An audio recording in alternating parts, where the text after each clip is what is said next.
Welcome to Del Boca Vista. It's the Beer O'Clock Show here with our newest creative venture. Welcome to Del Boca Vista. As you may have noticed if you've watched any of our other episodes, Adam and I are huge fans of the show Seinfeld. So, just to explain, welcome to Del Boca Vista. It's basically a Seinfeld companion show. The whole idea here is we're going to devote one episode per episode of Seinfeld, which I was thinking about this earlier. There's over 100 episodes of this show. So we got plenty of material to work with here. But we're basically just going to discuss the show from top to bottom, point out things that we notice, have a little bit of chit chat about them, and hopefully get some interesting information from you guys in the comments. So, kicking off our first episode, the Seinfeld Chronicles. Indeed. What if they had stuck with that name? I don't know. It just, I mean, obviously we'll never know how it would play out because that's like alternate timeline shit. But if you ask me personally, it just doesn't roll off the tongue as well. Doesn't it almost sound kind of sci-fi-ish? Yeah, or it sounds like the most boring book ever. Yeah, exactly. We've been prepping for this by watching the episode. And I decided, because I'm like Adam, I've been watching them on Netflix because it's a lot more convenient and easy, and I can't remember the last time I used my DVD player, my Blu-ray player. Yeah, right. So I decided today, I was like, I'm going to pull out my Seinfeld DVD and watch, because I know there's two versions of the first episode. The first one's called the Seinfeld Chronicles. And then there's the other one where I think it was just called Seinfeld at that point. But the Seinfeld Chronicles completely different in tone, only for a couple of different reasons. Number one, the name difference, but two, the music was completely different. It wasn't the song that we've come to know and love from Seinfeld with all the slap bass and all of that. It was. You've trolled me on that as your troll music once or twice before as well. It's wonderful troll music. That's why I've done that. But the music on the original episode, completely different theme song, and it sets a totally different tone for the show. I was watching. I love the show Community. Have you watched Community? I've watched a few episodes of it, not in any like sequential order, but like it did not like pull me in. It didn't pull you in, yeah. That show is one of those that I think either people are like absolutely batshit crazy over it, or they're like you, where I'm like, just it didn't really draw me in. Right.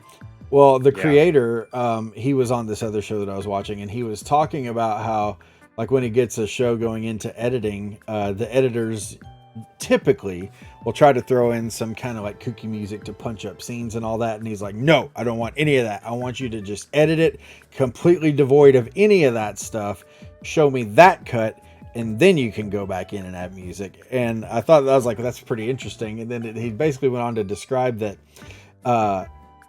you don't tend to use music as a crutch, to like make jokes funnier, or to try to build the scene by just adding additional elements to it. He's like, I want the scene to stand on its own. And the thing fair point. The thing I took away from that in thinking about this episode was like the importance of music in media, essentially, because I'm a video editor myself, and I use music a lot to do that exact same thing, which is talk about. I use the Seinfeld theme to goof on Adam when he says dumb things on our show, because I'm the editor and I can do that. I will never tattle on myself when I say dumb things, but the thing that I realized is like, that's why the Seinfeld Chronicles felt so different, was the music was not congruent or whatever with the show and the content, and I'm really glad that they ended up changing that. But the show starts off with Jerry doing stand-up, which is something that obviously becomes kind of a mainstay for the show for at least the first 7 seasons, I think it is. But with the music being different and the way that they shot all the joke, the gonna cut all that. The way they shot the stand up. Oh yeah, let's cut all that when Steve says something stupid. Exactly. Continue. The way they shot the stand-up segments, all of it it feels so tonally different.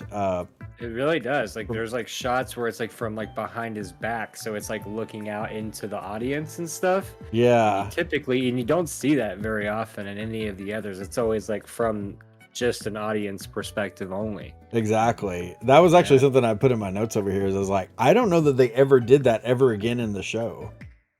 It again gives it a very different feel.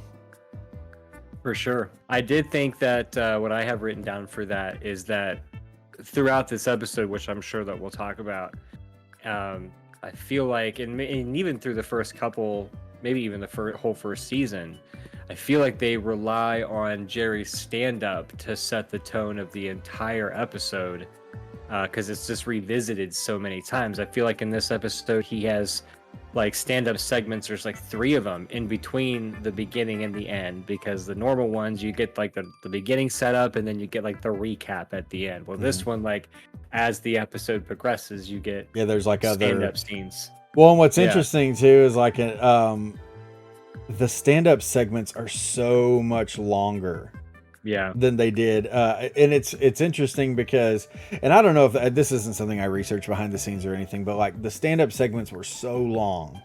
I really meant to go back and time them to see like exactly how much of the episode was just Jerry doing stand-up, but like it almost made the show sort of feel like a mini episode, because the show itself was not that much, because so much of it was just the stand-up.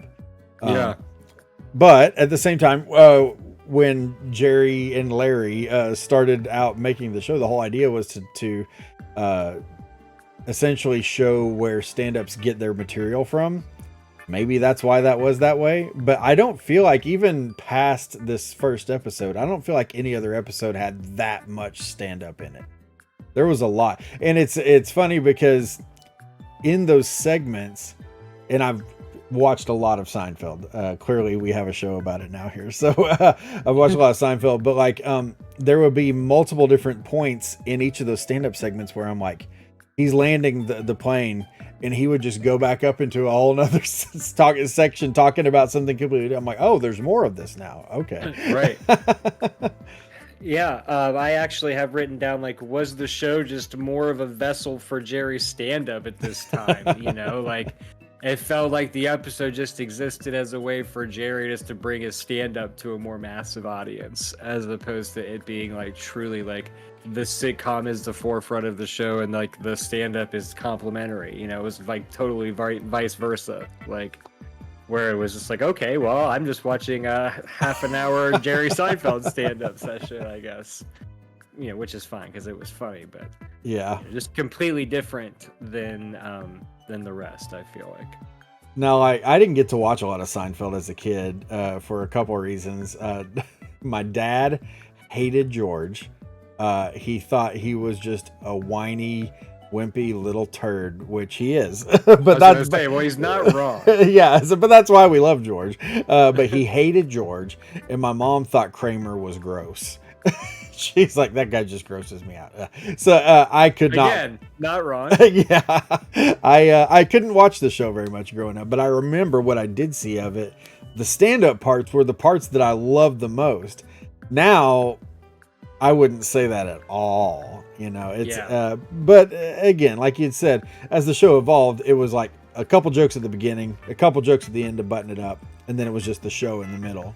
Whereas this show was very stand-up heavy. If I maybe I'll go back and like actually time how much stand-up was taking place. We're gonna edit it in and we'll put it in right now. We'll point to right here. This is where it's gonna go, or maybe I should point to where Adam's pointing. So wait. There we go. Right there. We're going to put it right here. Right now. Yeah. Lots of stand-up. So the stand-up finally ends, and then the show cuts to the street view of the coffee shop. And how a product of its time did that shot look. It was like for sure. every sitcom you ever saw where there's the establishing shot of wherever it is that they are. And it's like, oh, here's a still image, and then we're just going to slowly pan in on it. Like we're entering the building with them. And they're not hanging out in Monk's coffee shop. They're in Pete's Luncheonette. Did you notice that on the sign? I did notice Pete's Luncheonette, which is hilarious because we were talking about luncheons the other day on the show. Yeah, Pete's Luncheonette. And you go inside and it just looks, I don't know, and maybe this is just me judging things from the past or whatever, but it looked dirty. I felt like that scene could have been in an episode of Roseanne and no one would have known the difference. Exactly. It totally could. It was that same vibe, like right down to like the waitress's uniform and like the wisecracking, like the ribbing back and forth between her and George and stuff. And like, I don't want to get ahead of it, but like what I have written down for that is it seems like she was going to be like a recurring part of the show, right? She's like, you know, she knows them and like their antics, you know, so she would always be the person that would like bust balls throughout the show. But then like she just disappears after that. And it's like, okay, well, I guess there's no quirky waitress to bust the balls. To bust the balls. I actually do have a point on that. Lee Garlington, who played Claire, the waitress at the luncheonette, was originally cast as a series regular. Actually, at least when they were casting for the pilot in hopes of getting the show. We're not going to go into all the stuff of what happened to get the show actually on the air, which is quite a lot. There's a lot of really great documentaries out there about what it took to make Seinfeld happen, and you absolutely should watch those because we're not going to get into all that. I don't think I've seen that. Oh, really? There's on the Seinfeld DVDs even, actually. Absolutely worth checking out, in my opinion. Yeah, so I had the DVDs at some point in my life, but through like 3 moves, I would like lose like an undisclosed amount of DVDs per move, to where like eventually I had none. So like I did have them in my possession at one point, but alas, movers, like they're like, hey, sweet DVDs, rock on, we're taking these. Well, I wish I could blame it on movers, but during all of those moves, I only had movers one time. So the rest of the person who lost my shit is me. You know, or it was one of those things where it was like in a pile of stuff probably, and I'm like, I'm just not going through it. Just to throw it out, and then it's just like, oh, I hope there was nothing I needed in there. Yeah. And then it's Seinfeld DVDs. But no, you're right, though. You definitely get the sense that she was supposed to have been a bigger fixture in the show. Yeah, for sure. Which absolutely made sense when I found out that she was actually cast as a series regular. You know, given how much Jerry and George interacted with her, and like you said, her ribbing George about stuff and all that. But never appeared. Left hand, regular right. Yeah, I have to keep it in my head. Decaf left, regular right. Right. But yeah, she never appeared in another episode. But what you just mentioned plays into something I was thinking about here. Is like she mentions the decaf left, regular right, and the whole thing is that George is wanting to make sure he's getting decaf coffee. Yes. What is the thing with no caffeine? Because George very, very outwardly specific about, I don't want any caffeine. In later episodes, we realize that Jerry also doesn't do caffeine. We're not to get ahead of ourselves in episodes here or anything, but what is the whole deal, and why did they feel that it was important to make a point that these guys don't drink caffeine? Mind you, these guys that hang out in a coffee shop like 12 hours out of the day. Right.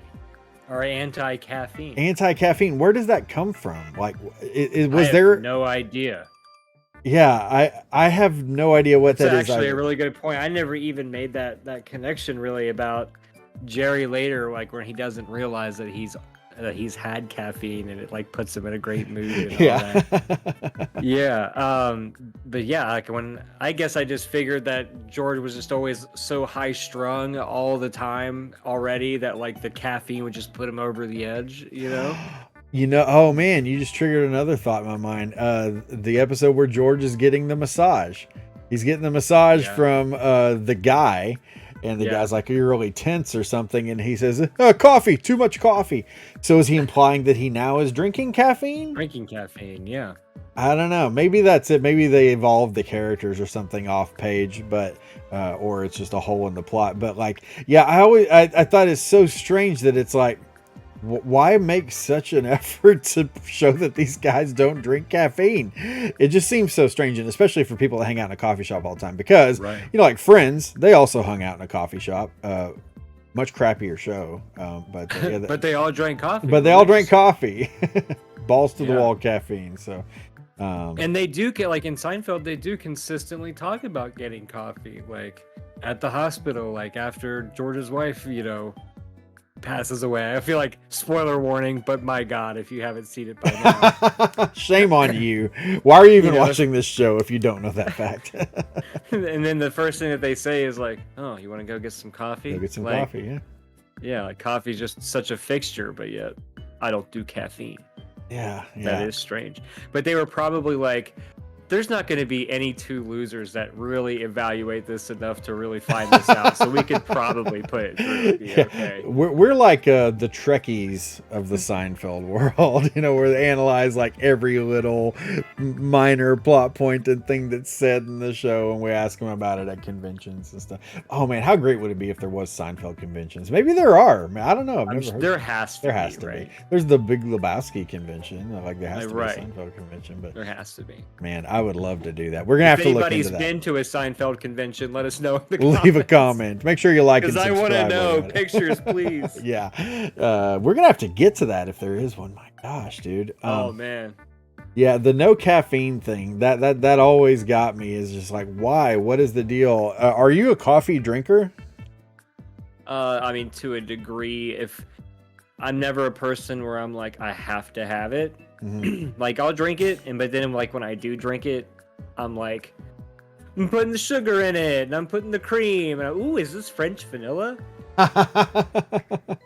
Like I'm not like black coffee, please. I like it like cold. So how many days a week would you say that you drink coffee? Well, I can go 0 and be perfectly fine with it, but Wow. I could also drink it like 5 times a week if if it's there, like you want coffee? Yeah, sure.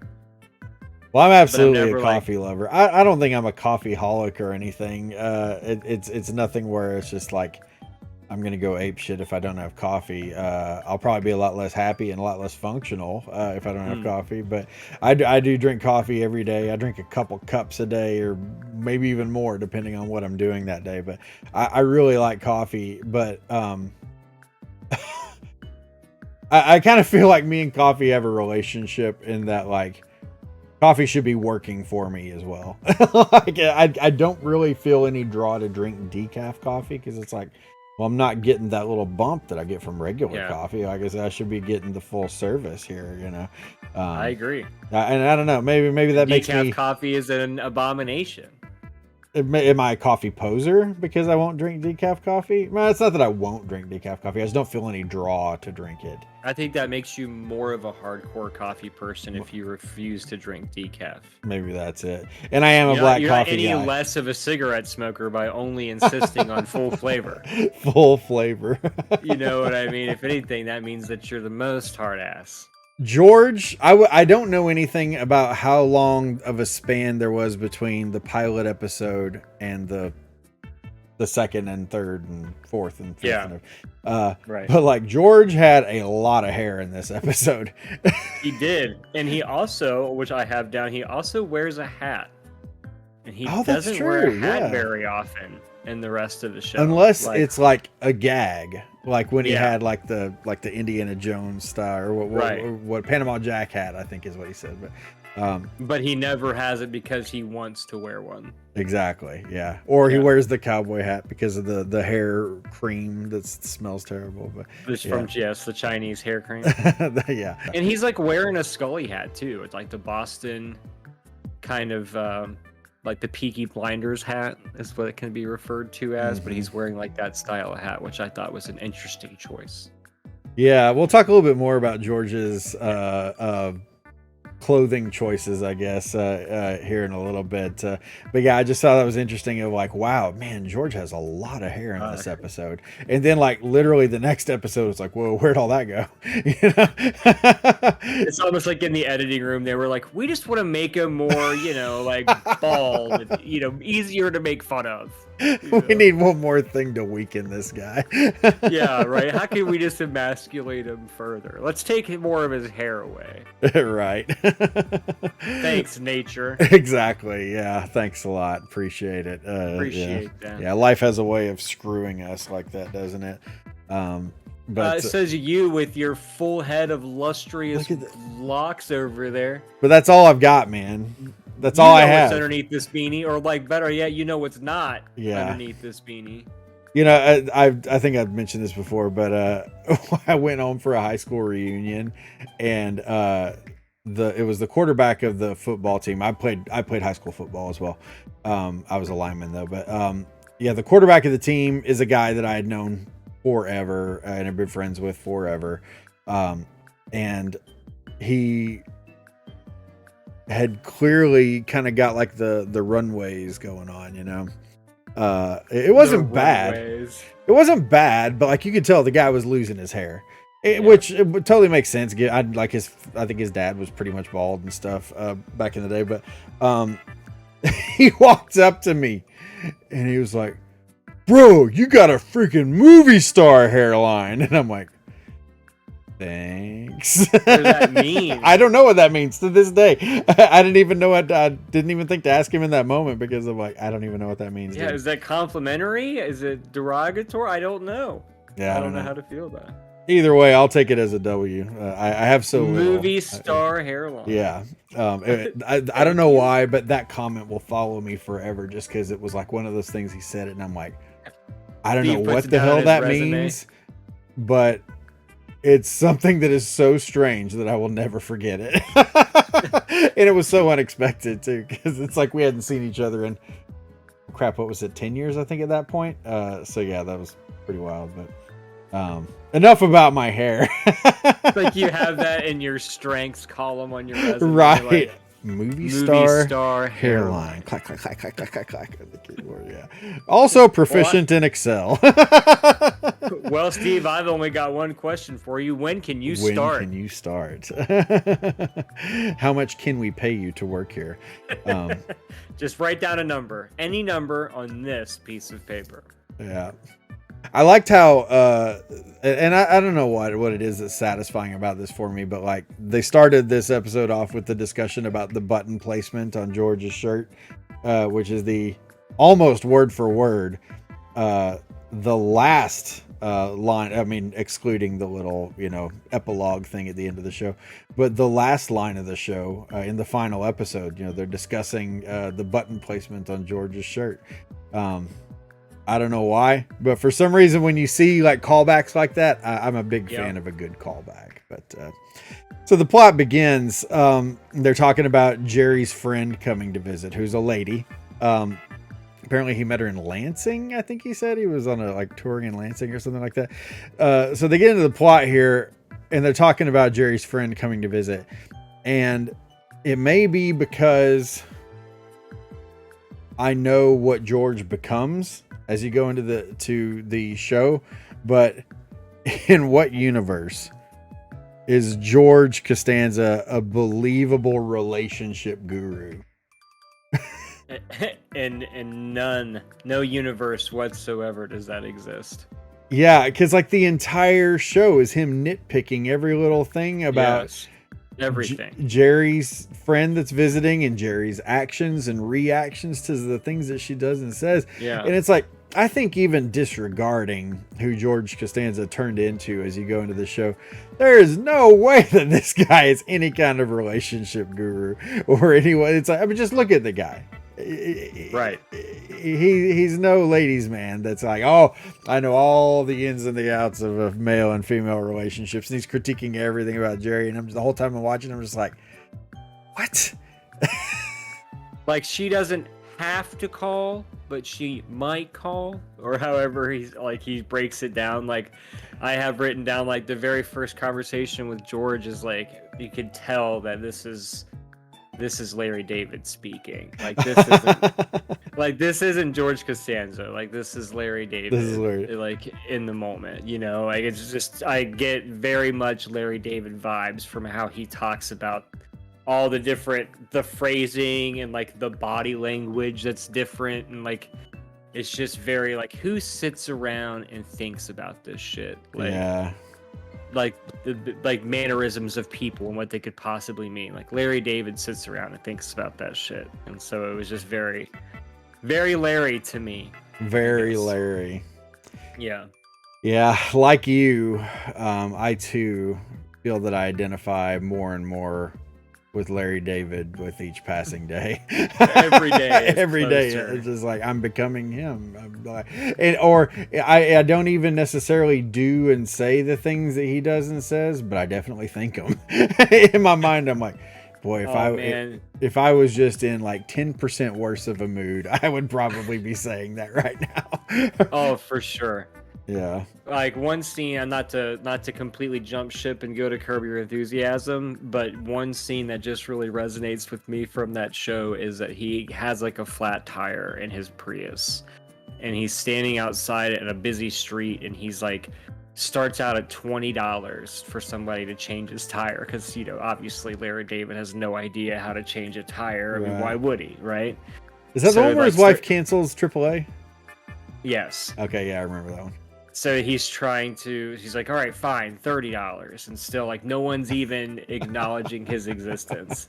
And then eventually he's just so desperate, he says, like, all right, $50 for a verbal response. And, like, as soon as he said that, like, I just busted out laughing, because that is something that I would say. Like, I could see myself in that moment, like, all right, fine, you know, just $50 just to acknowledge that you hear me. Yeah, it was so relatable to me, and like that's why I'll always like go to it. It makes me wonder sometimes. I'm like, am I the way that I am because of shows like Seinfeld? Or Curb Your Enthusiasm or whatever. I would say more Seinfeld than Curb. I enjoy Curb, don't get me wrong, but I've seen a lot more Seinfeld than I have of Curb Your Enthusiasm. And many more watch throughs. Like, Seinfeld is one of those shows I'll watch from beginning, not in one sitting by any stretch, but I'll watch it from beginning to end and then literally start it right back over again. Start it back up again, yeah. The only other show I will do that with is The Office. Oh my gosh, I've watched The Office a lot myself. Yeah, which we've talked about. But no, like, have you ever wondered though, like, because you and I are both the type that analyze things in certain ways and certainly react to things in similar ways as well.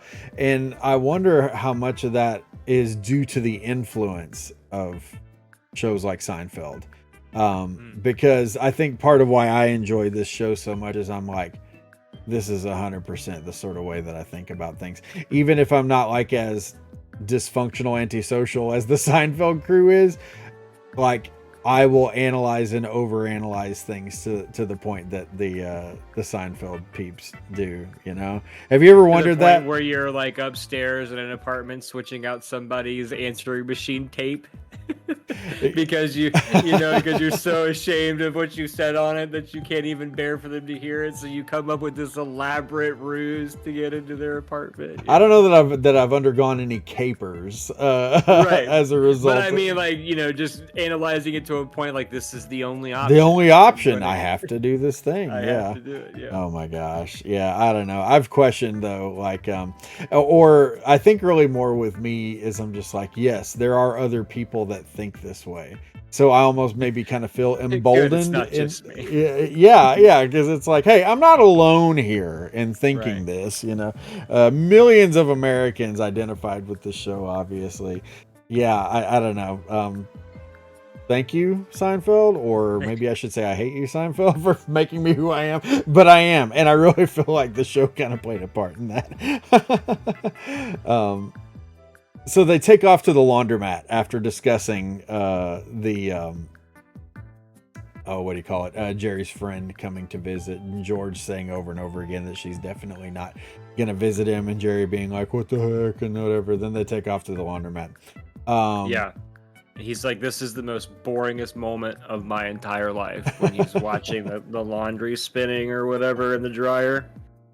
Again, this moment still continues that vibe of George being the one that has his life together, and Jerry being kind of the schmuck. Yeah. I don't think, until I was watching the show in preparation to this, I don't think I ever really put that together in my head. Which again is just hilarious given where the show wound up. Yeah, like George is like the successful real estate agent who's like almost getting into the big buildings. Commercial. Yeah. Oh, he's getting into that. Whereas like the rest of the show, he's mostly unemployed. Right. And every job that he has, he gets fired from, essentially. Yeah. Just so like bizarro world, because there's other things that I'm going to talk about here in a little bit where about Jerry though that are also very different. Have you ever had to spend time in a laundromat? I have, actually. Yeah, it reminds me of college, because that's when I really put in my heavy laundromat time, and watching that scene so much reminds me of doing that. Because like I kind of feel like that scene, well, number one, I feel like it's very accurate, because like the whole vibe and feel of the room and the people doing all the things is like, yeah, that's laundromat life. But it also kind of drives me nuts, because in that scene, George is walking around, Jerry is sitting cross-legged on the folding table where people fold their clothes and all that, taking up like 80% of the room on the table. And I'm like, get the fuck off the table, man. It's like there's like people behind him like folding on the corners of the table as he's like sitting all like this, like, just as much room as possible, no big deal. Right. It's just the whole time I'm just thinking, get off the table. There's other people there with stuff, but again, that's just my obsessive nature. But it definitely, I feel like they kind of nailed that scene, and the whole thing of like Jerry telling George, like George is like, just take the stuff out, surely it's dry by now, and Jerry's like, no, let it finish the cycle. You can't over dye, you can't over dry. That is a bit like that's like classic Seinfeld, like later Seinfeld. They did like they never got rid of that, like the little back and forth of the Seinfeld-isms. I don't really know how else to describe it, but just the whole like back and forth of the, you know what I mean. Yeah, the way Jerry explained that, and then kind of, puts a pin on it by saying you can't over dye, you can't over dry, that is the essence of Seinfeld. Yes. If you were to like boil it down to its purest form, that is Seinfeld right there. Back and forth with a really quirky way of saying something at the end that like, where you're like, yeah, that makes sense. I get that, that is the line that I have to pull out as my favorite line of this episode. You can't over dye, you can't over dry. Just like you can't over wet. You can't over wet. If you're dead and I shoot you, you don't get more dead. Because you're already dead. You can't over dye, you can't over dry. The laundromat. It's funny because I live like right down the street from where I went to college. The laundromat that I went to is still there and is still in operation, and they still have the same Galaga machine plugged up in the corner. I was gonna say earlier, but I was like, we've moved on for so long, it's no longer gonna seem relevant. But when you were asking me if I'd spent time in laundromats, I was like, yeah, I played a shit ton of the Simpsons arcade game in a laundromat, because that's it was a like great the game. only machine in the thing. But I was like, the Simpsons of all machines? Seriously, that's a pretty rad one. machine for a laundromat. For a laundromat, I know, I couldn't believe it. Jeez. Oh man, I love that game too. Oh, it's a good one. Yeah, I love Galaga, but I would definitely take The Simpsons over Galaga because Galaga, I'm eventually going to get pissed off and stop putting quarters into. I'm going to love it, but eventually I'm going to hit the point where I'm like, fuck it. That man is playing Galaga. Yeah. But yeah, good old laundromat time. After that goes back into another stand-up sequence yet again. And this one I feel like is even longer than the first one. Well, also just real quick, my last thing about the laundromat scene is you notice how they tried to make like George be like this like super thinks fast on his feet, like he clicks open the door so it stops and he's like, "Oh, would you look at that? It's over." You know, and Jerry's I loved like, that. "Oh, yeah. I guess you're right." I guess you're right. Yeah. Again, Doesn't even making question George it. seem smarter than Jerry. It's like, where was I? Yeah. I think Larry David like secretly kind of That's what he hoped really that this wanted him to version be of good, George like, would to be kept. smarter. Yeah, he didn't want George to turn into the goblin that he eventually became. The idiot asshole that he ends up being. Yes. Yeah. So, oh, that's so funny. But yeah, George, and like even when he walks around the laundromat, he's like, "Oh, do you hear what he's saying here?" Like talking to the people. It's like he's some smooth guy, man of the people, whatever. Hey. Yeah, yeah. So much about George in this episode really gets on my nerves. Well, it's just such a departure from what you know of the character in any other timeline. Like, it's almost like the doppelganger multiverse version of George, where he's like the successful real estate agent instead of the unemployed person living with his parents. Yeah, can you imagine anyone buying a house from George? No. I'm just thinking because like I have gone through the process of buying a house. Same. And the last person I would want to try to sell me on a home that I'm going to spend several $1,000s and probably several years of my life in would be George Costanza. Oh my gosh. Well, I don't know. You might want to, though, because he lies so terribly that anytime that he was trying to tell you something that was wrong with your house, you would know he's full of shit immediately. Possibly. That's possibly true. But I ain't trusting him no matter what. Yeah, George is as a successful real estate agent, beyond unbelievable. No, anyhow, yeah, more stand-up. The stand-up again, it's not that it's bad. It's just that it's the same thing as it did in the beginning, where you're like, you keep thinking that it's drawing to a close, and then he starts into a new rant about something. Yeah. And it just goes and goes and goes. I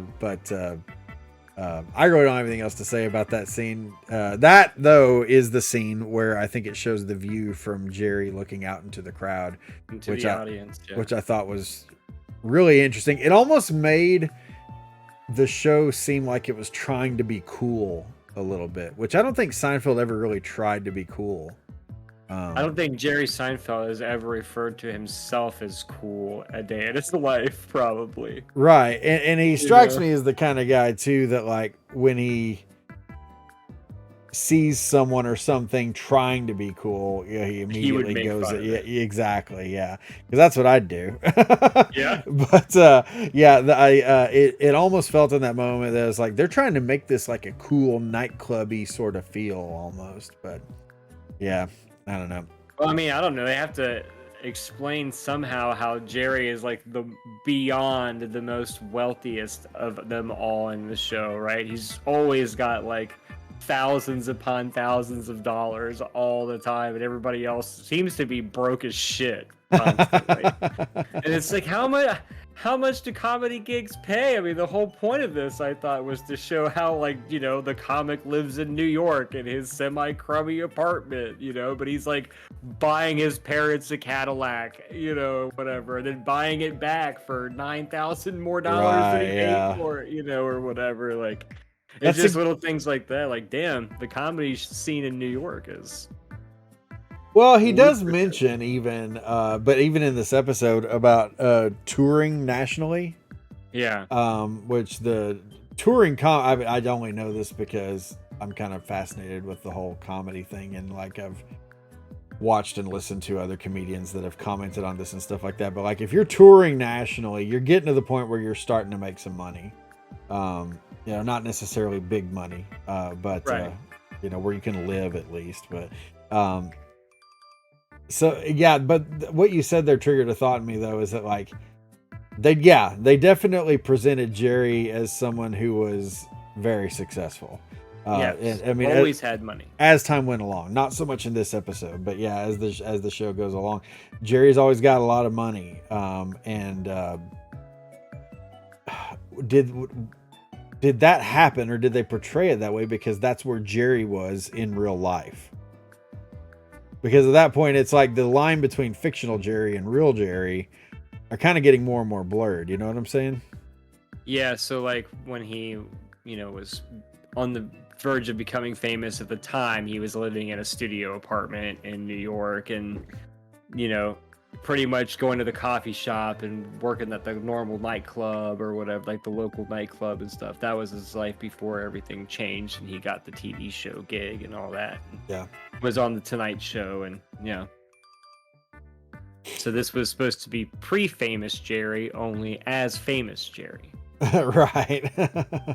Yeah, it's just interesting to see where that character progressed, because moving on here, the next scene is in Jerry's apartment, which again, like it's completely different.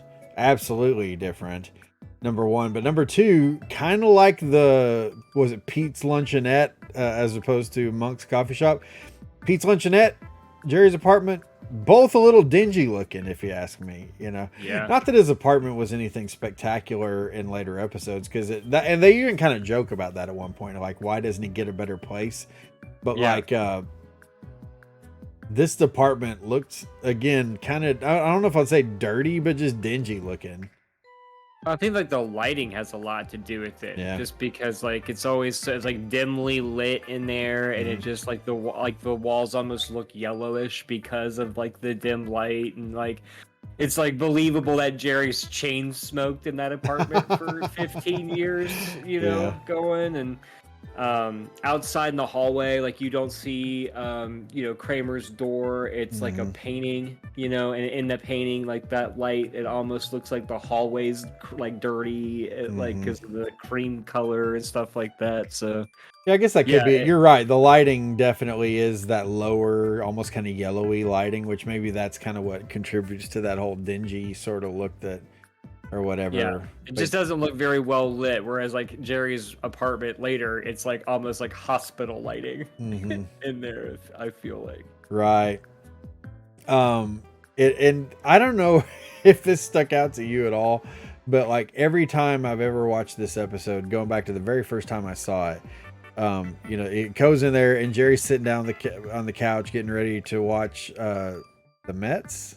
I think he'd recorded the Mets game, and he was gonna watch that, and he's sitting down on the couch in this like sweatpants and a little sweat top or whatever. I just remember thinking that and looking like, he just looks really poor right now. I don't know if they were trying to do it. I feel like he's wearing these sweats that are kind of ill-fitting. At least they looked like they were a little, almost kind of small. I'm just like, what the hell's with the way he's dressed? But I don't know if maybe that's just me. But I just remember seeing that he's in a shitty apartment. He's wearing clothes that don't fit. You're right. Yeah. Like, how are they trying to put Jerry down here? I don't get it, because like, again, Jerry in this episode, like if there was a scale, and on one side you got Jerry and on the other side you got George, and you're weighing who's the bigger schmuck, Jerry is absolutely the bigger schmuck in this episode, which you will never see again, I don't think. Yeah, and like the decor in his apartment, like the dartboard and like the Mets poster and all that, like right, yeah. Now that Jerry's like a fan of baseball. I mean, that's like he talked about more throughout the series, but this makes it look like that Jerry is like your typical like bachelor going to the bar kind of dude who plays darts and like goes to the baseball games and like all that kind of stuff, where it's like he's really not like that at all. And as his character in the show later. You know what I mean? Like, Yeah. just having the guys over. We're gonna drink a couple beers and play some darts. Maybe pick up some chicks. I don't know. I mean, like that's the vibe. Yeah, like that's like the vibe that you get from the way his apartment is set up. But like that's just not him as a person. I feel like his cabinets are completely different. Yeah. There's a windowed nook. You know that little area that's like to the like where the faces the street. All of that is all windows, and it's not all windows in the. Oh, that's right. Yeah. Yeah, so it's like, how did that come about? Like, as far as like sets are concerned, like, we don't want him to have a view. Take the windows. We need to make Jerry's life worse. George is the real winner of this show.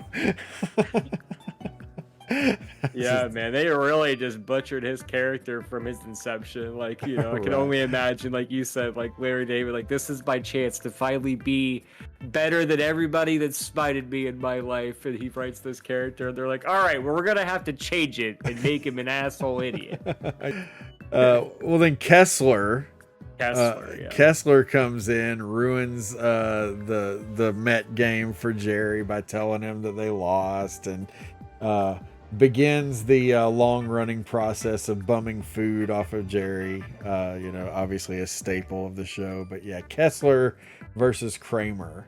And he only says Kessler one time in the entire episode, and it's like, Kessler, I forget how the line goes, but it's like Kessler is the first word in the sentence, and he just blazes past it. Like, unless you knew that his name was Kessler, you would never know that that's what he said. I don't think, at least. Yeah, and like they make Kramer look like way more of like the deadbeat bum, like nasty dude that lives down the hallway from you than like ever in any of the other episodes. Like he's wearing that bathrobe with like stains on it. He's unshaven. Jerry makes a comment about how he hasn't left the building in 10 years. So you're just totally getting this vibe of like just this guy who he doesn't even have any groceries, and the guy's just a waste of space. You got any meat? Got any? Precisely. Yeah. No, yeah, you're right. And it's funny because I forget where I saw this, but they were talking about writing for Kramer in the very beginning, and the whole idea was initially that he was going to be, how did they say it? They said that they were writing him slower than everyone else. I don't know if by slower they meant like mentally handicapped, like offensive? Or yeah, that was never explained, and I don't know if they didn't explain it because that is what they meant, and they didn't want to. They realized we shouldn't be saying this. We shouldn't say that. But basically, the whole idea was that they started off writing Kessler or Kramer slower, and then as the show went on, they realized, oh wait a minute, this guy needs to be like ahead of everybody else. Not necessarily smarter. But instead of writing him back here, we need to push him out here. And then that's what really made Kramer click. And right. And he has a dog in this episode. Exactly. Yeah, that's what I was about to mention. I'm like, we never see the dog again. And it's like, what would it have been like if Kramer would have had a dog? I don't know. Imagine the antics. Yeah. I love how he busts in, the dog comes in and freaks out George and all that, and then the dog goes into the bathroom. He's like, he's just getting something to drink. What a Kramer classic Kramer thing to say. Exactly. Yeah. But yeah, I thought it was crazy. Kramer has a dog. Why did we never see the dog again? What was the decision? I don't think I've ever heard any explanation of the dog. We just don't want Kramer to have a pet. We don't want him to have a pet. We don't want him to have a pet. We don't want Jerry to have a nice apartment or any kind of view. We don't want him to have sweatpants that fit him properly. George, however, betting chicks left and right, winning the lottery,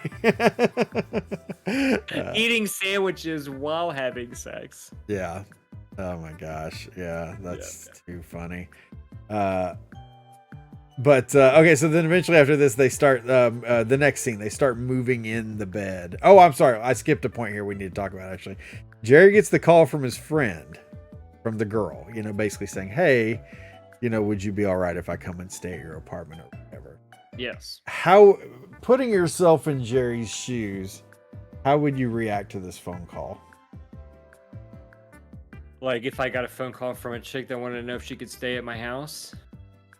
Yeah.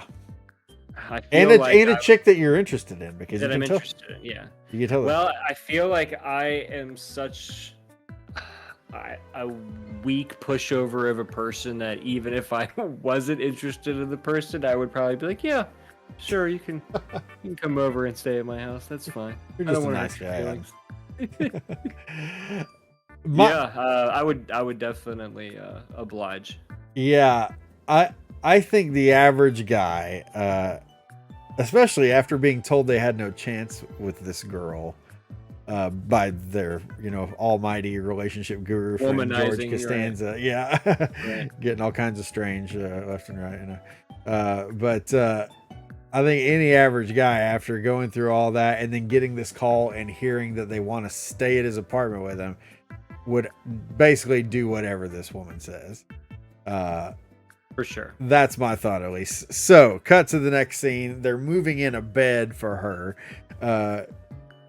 George and Kramer both make statements of, why are you even giving her the option of where to sleep? It's like, is it just me, or does that seem really gutsy / assumptive? Yeah, but I mean, I feel like it's totally buyable though, like between friends of a guy, like, bro, why are you even doing this? What's wrong with you? My whole thought the whole time is, I'm like, I get what they're saying, but the woman walks in and it's like, oh, well, where do I sleep? Right on these nuts. It's like, what are you gonna say? It's like that. Oh, I assume that this is what we were bartering for room and board here or something. It just seems really, really assumptive to be like, yeah, you're sleeping with me. That's the only option you have. Well, they're the same people that have the cash grass or ass bumper sticker on their car whenever somebody asks for a ride. It's got to be one of those three things. Wait, that's in the show? No, I'm saying it's the equivalent. Like the those equivalent. people, Okay, gotcha. yes. Yeah. I thought you meant that was in the show. I'm like, I don't remember that. I remember the ass give them man. the option. That's funny. But yeah, like, why are you even giving her the option? I Right. thought that was pretty wild. And in this scene, George appears to be, at least, I think he's wearing a bowling shirt. Do you remember what I'm talking about here? I don't think so. I guess I don't really know what a bowling shirt looks like. They have like really straight lines on them, and it's got the little emblem sewn on right here too. I really think it's a bowling shirt, and I always kind of wondered about that, because you can't see it clearly enough to really 100% tell if it's a bowling shirt, but it's definitely cut like a bowling shirt. It's colored like a bowling shirt. Like, it's probably a bowling shirt. It's believable that George would be a bowler, I feel like. I would buy that. I don't know. I just can't see George bowling. I guess I can't see professional real estate womanizing George Costanza. Well, now that's the whole deal, though, is I need to be thinking about him as, Poonhound George Costanza. Yeah, who's not unemployed. So many notches in his bedpost, Yeah. Yeah, maybe, I don't know. Too cool for school George is maybe that George is a bowler, picking up chicks at the snack bar in the bowling alley, drawing his nuts on that little fan that blows up. What an image. But George goes into this whole thing talking about signals, blah blah blah, over and over and over again. I think it's at about this point where I really start finding myself getting annoyed with George in this episode. Definitely, well, after this scene, there's more stand-up, but then they wind up I have 3 stand-up scenes in my notes right here. There's just so much stand-up in this. It's crazy. But like I said, I'm going to go back and I'm going to find out how much time in this episode is devoted to stand-up, because I guarantee you it's probably close to half. What do you think? Do you think that's a fair? Maybe we should make I think that's fair. Venture a guess here. Half, close to half. Are we taking the over under? So your average television show is 22 minutes. I'm gonna say 8 minutes of stand up. That's where I was going. I was somewhere between like 8 and 10. 8 and 10. Okay, Yeah. we'll see if we're right or not, because I'm going to go back and figure this out probably tomorrow. But I'm gonna say 9. I'll go 9. 9. I say 8 minutes. You say 9 minutes. Okay, there we go. Well, we'll It'd be find like out. Price is Right. Yeah, right. The best without going over. But they're okay. Right. So they're at the airport, and George is talking about signals. Jerry, it's signals, and like I said, I think my annoyance with George really started in the apartment, but it really sets in here at the airport. I just want to be like, shut the hell up, George, because again, like I said before, it may be that I know who George eventually becomes, but he's just coming off really as a guy that doesn't know jack, but just enjoys giving other people advice. And those people, I'm sure you've known someone like that in real life. Sure. We all probably have. I have, and I cannot stand that. That is a horrible attribute in a person. What about the ham sandwich, though? I thought I liked the ham sandwich. Hand sandwich? Yeah. I think I cashed out by that point. It depends on the which layering first and the layering. He's like in the the layering and the quality of the whatever, but I the think wetness of the hand. Or yeah, something and even that line actually, I thought hand sandwich was kind of funny, but then everything he said after that annoyed me. Oh well. If we were too much alike, it would be scary. So Yeah. I like that scene. Well, I dislike so many things that you really love, so that's what they're Chrono Trigger. I didn't Why watch. do you hate everything I love? I didn't watch Fern Gully, stuff like that. The list goes on. On and on and on. And Yeah. on. But okay, so the girl shows up. What did you think of her greeting? With the surprise, like the peekaboo. The peekaboo, but then the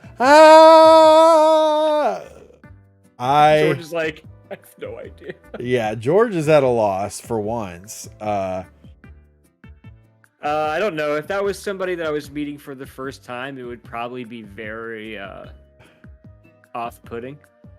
Yeah, I think it's this. It would be Jerry it would must be have, yeah. to still be thinking about a future with this person after that, to me is After that. Yeah, no, I don't know what it is, but this in general is just a no, red yeah. flag. This is we need to make a gif of us doing this. It's like we're. Never mind, I won't make that joke. But anyways, she shows up, greets them, confuses them both, and then they head back to the apartment. The thing I noticed here first is that Jerry seems very uncomfortable. Whereas He should be. in later episodes in the show, he always seems so smooth and not necessarily a womanizer, but it's like He's aloof of whatever happens in any relationship. he's in. exactly. Because as the show goes on, you realize that women, or really partners in any kind, between George, Jerry, and Elaine, who's not in this episode, are very disposable. Yeah, for sure. Yeah, it's kind of wild that it works out like that. But like, no, in this episode, Jerry seems very uncomfortable. Not uncomfortable. I don't know. Maybe intimidated or nervous? He seems like the pushover guy that'll do whatever the chick says. Yeah, exactly. Like he agrees to the you have anything to 5-hour drink? boat ride. Can I get you something to drink? Yeah, I've got some wine in the fridge. I Yeah. think. So, how do you take this girl? Is she just a nice, innocent person making a request from another friend? Or do you think she knows exactly what she's doing here? Now, I think, male or female aside, anyone who pulls that kind of a stunt knows exactly what they're doing. I feel like, yeah, for sure. It's just a free place to stay. New York's expensive as shit. I know this guy likes me. He'll say yes if I ask him to stay for free. And he's the kind of guy that's not going to try to do anything once he finds out I'm engaged. So it's a win-win. I'm going to start off with this to really turn him off big time. But she sits down on the couch, kicks off her shoes, immediately like unbuttons the top Yeah. button of her blouse or a couple buttons or something like that. Dims the lights. Dims the lights, asks for wine. Yeah. I think she knew exactly what she was doing. For sure. Now, I don't think of this in a male versus female or anything like that, because like you said, I think anybody could do this, but like in this situation, I think this woman knew exactly what she was doing. She was playing Jerry, and I don't think that I thought that when I first watched this episode. I just that's just being a manipulator. That's not exclusive to a particular. Oh yeah, no, yeah, all sexes do that. Yeah, this is not exclusive to women or anything like that. But no, but I don't think I took it that way in the beginning. I think I just took it more like she's a friend and she thinks she's going to visit a friend, and she's, it's just an innocent thing. And then Jerry, it's just a disappointment that she's obviously in a relationship because she gets that call from her fiance. But now that I watch that as a much older man, I'm like, bro, she knew exactly what she was doing. She played him from the get-go there. And then George was right. George was right. Gets the call from the fiance. I would like to know what he said on his end of the phone call. Yeah, where she's like, I'm not having this conversation with you. Because he's probably obviously like, why the hell are you staying at a guy's house? Yeah, like, seriously. Or like, what kind of conversations did they have leading up to the trip? Yeah, right. Yeah. You're not staying with that guy. Oh, With come that on, guy. he's just a friend. And blah, blah, blah, blah. Yeah. It's gonna save me about $500 in hotel fees and all that and stuff. For sure. Yeah, but yeah, I don't think she's too innocent there. I think she really definitely played Jerry, and then obviously he's disappointed and stuff. And then how we know for sure he launches into another 7 or 8 minutes of stand up at the end of the show. Right. Is that the episode where one of the stand-ups is about going out, and how when you're going out, you're either, that's where people know what you're at. You're like, I don't know, maybe they went out. Yeah, and we're always out, but then once we're episode. out, we got to be getting back. Yeah.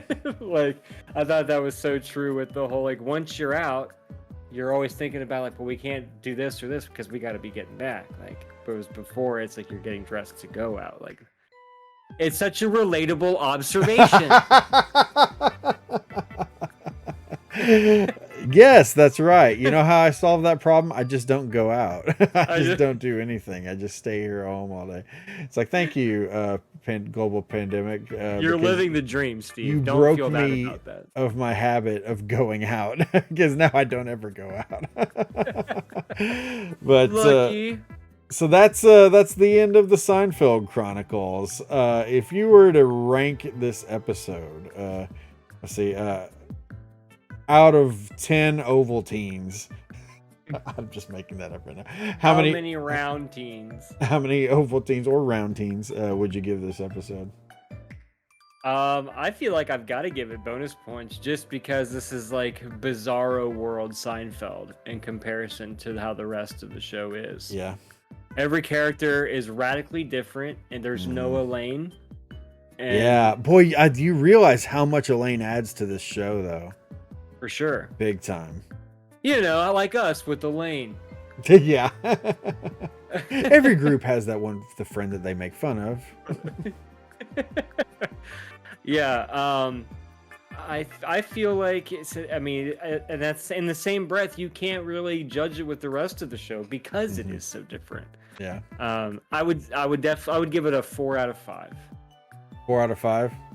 A 4 out of 5 round teens. Okay, so that would be I don't 8 know how many round teens you have the scale on. I picked 5. Yeah, well, I said 10, so we'll just multiply you by 10. 2. So So we'll 8, say 8 out of 10. 8 out of 10. That is incredibly generous.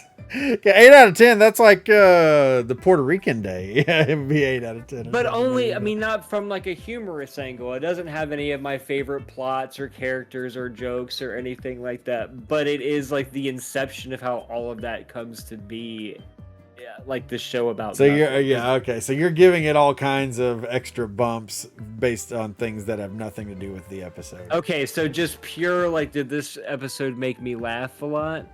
I'm gonna give it a 2 out of 10. A 2 out of 10? Because it's not a very funny episode. There's No. never parts where you're like, oh my gosh. There are great. some humorous moments, but yeah. I mean, aside from the trademark conversation in the laundromat about the overdying and the overdrying, that was probably the only part in the episode where I was like, ha, that was good. Yeah, see, I think you're a little more harsh than I am on it, because I was going to give it a 4. But a 4 overall. A 4 overall. But this is the thing, though, is that, like, I don't know that I can think of very many episodes of Seinfeld that would even go close to 5. Most of them are going to be up and up and up, far above that. So it's like, for sure. So I think, was it? So you said 2, I said 4. So we give it a 3. Combined 3 Ovaltines. I combined 3 Ovaltines. Yeah, I thought hand sandwich was kind of funny, but then all the crap that he said after that, like, obliterated all the funny. Like, depends on it's the layering and the hand and the layering. Shut up, George. You've never had sex with a woman. That's what I want. But overall, though, I stand by the 8 because I feel like that pilot, when you watch the pilot of other sitcoms, is like so different because it really is about nothing. It's about this guy talking about a girl that he likes maybe coming into town. That's the whole point of the show. Yeah. And it's like, all the other ones, they set up all of these different things and establish all. There's not really anything established in episode 1 of Seinfeld other than the fact that Jerry has an asshole friend and he has woman problems living in New York. That's about it. Well, I will give it some credit for the fact that, I mean, obviously, there was nothing else like it. There had not been anything else like that at that time. For sure. And it's clear why it initially didn't perform well, because it was just so freaking different. And the thing is that people, and you've seen this play out time and time again, like, well, Arrested Development, another one of my favorite shows. At the time, like, it just could not get ratings, but it developed this massive cult following because the show was just so far ahead of its time. There was nothing like that. Nothing like that had ever been done. And then all of a sudden people are discovering, whoa, this show is freaking amazing. And then it becomes huge. Oh man, Arrested Development is a great show. It's already off the air. Well, I meant to mention this earlier, but like Seinfeld and Arrested Development, I think, are the 2 first shows I ever purchased on DVD. Oh, wow. I'm trying to think of if there were any. Now, I bought movies, obviously, but shows, though. Because, and this is another thing, too, is like, I loved being able to just binge a show straight through. Yeah. Because shows like that, network television, if you missed a night and you didn't videotape it on your VCR, you just didn't get to see it. They didn't do reruns that often and stuff, and it's just like until a show got into syndication. But you know what? When you grow up in the country like I did with 3 channels and you don't have cable, syndication doesn't freaking exist. So it's just like you don't ever get to see that. So for me, finally getting to buy this show on DVD, I watched it so many times. Even, this episode. I was like way older than I ever probably should have been, and to learn that there was such a thing as seasons of shows. Mm-hmm.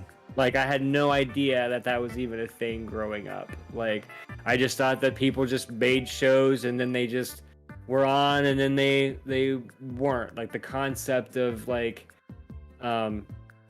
them only having a certain amount of episodes, and that's like 1 block, and then there would be a break in filming, and then they would do it again. I never even knew that was a thing until I was probably like 15 years old. I'm like, what the fuck do you mean it's seasons? Seasons? What? Seasons? What the hell? Yeah, being able to watch this show on, and I would absolutely, if you have never, or if you don't own the Seinfeld DVDs and you are a huge Seinfeld fan, yes, it's on Netflix, but do yourself a favor and pick up the DVDs, because number one, you can get them really cheaply. Yeah. But two, there is so much extra shit jam packed onto those DVDs that if you're a huge Seinfeld nerd and just appreciates all that, if you're watching this, and especially if you've watched to this point, because if you've made it this far, we're over an watch it. hour into this now. Yeah. And but I guarantee you'll love the DVDs because there's so much cool stuff to just learn and little factoids and whatever. So anyhow, I would like to thank you on behalf of myself and Adam for visiting us here, joining. Welcome to Del Boca Vista, and we'll be back The again inaugural. with episode 2. Yeah, inaugural episode. Leave a comment. So when this show is like freaking huge and we have millions of followers and all that, you can be like, I was there on the first one.